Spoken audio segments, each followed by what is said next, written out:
అదనపు తూకం వేయాలని మిల్లర్లు పట్టుపట్టడంతో రైతులు నిరాకరించగా ఎల్లారెడ్డిపేట మండల కేంద్రంలోని ఐకేపీ కొనుగోలు కేంద్రంలో ధాన్యం కొనుగోలు 2 రోజులుగా నిలిచిపోయింది.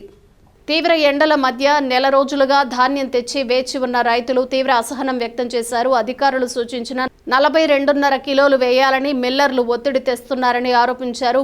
మిల్లులు అలాట్ ప్రక్రియలో జాప్యం, అదనపు తూకం కోసం ఒత్తిడి రైతులను ఇబ్బందులకు గురిచేస్తోందని తెలిపారు. అదనపు తూకం తీసుకునే మిల్లర్లపై చర్యలు తీసుకోవాలని రైతులు డిమాండ్ చేశారు. మన మెయిన్ రోడ్ ఉన్న ఐకేపీ సెంటర్ రా మొన్నటిదాకానేమో 42 కిలోలు ఉన్నారు.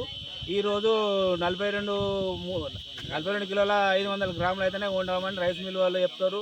ఈ సెంటర్ వాళ్ళు అలాగనే మాట్లాడతారు, వాళ్ళకే సపోర్ట్ చేస్తారు. ఇక్కడ వాళ్ళకు ఇప్పుడు ఇక్కడ దాదాపు ఒక 40-50 లారీల వడ్లు మ్యాచ్ రాసిన వడ్లు ఉన్నాయి. కొనడానికి ఇవ్వాలి రాక రైతులు ఇప్పుడు దాదాపు నెల రోజులు అవుతుంది. వడ్లు ఒక 4-5 లారీలు పోయినాయి. అప్పటిదాకానేమో 42 కిలోలు పెట్టిర్రు, ఇప్పుడేమో 42 కిలోలు 500 గ్రాములు అయితేనే పెడతామంటారు.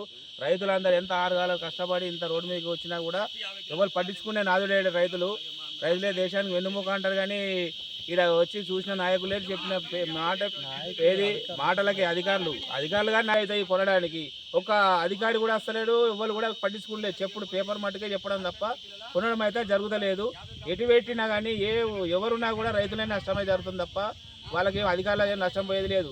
ఇంకా వారమైనా ఇప్పుడు 16 నుంచి 10 మ్యాచ్లు వస్తున్నాయి ఎండలకు. అటు పరదలు ఖరాబ్ అవుతున్నాయి, ఇటు పరదల కిరాయిలు కూడా ఒక్కొక్కరి మీద తడిసి మోపడవుతున్నాయి. నెల రోజులు అయిపోయింది రైతులు. ఒక్కొక్క రైతు మొదటి రైతు వచ్చి నెల దాటిపోయింది. ఆ రైతు సీరియల్ వచ్చే వరకు ఇంకా 10 రోజులు పట్టేటట్టుంది.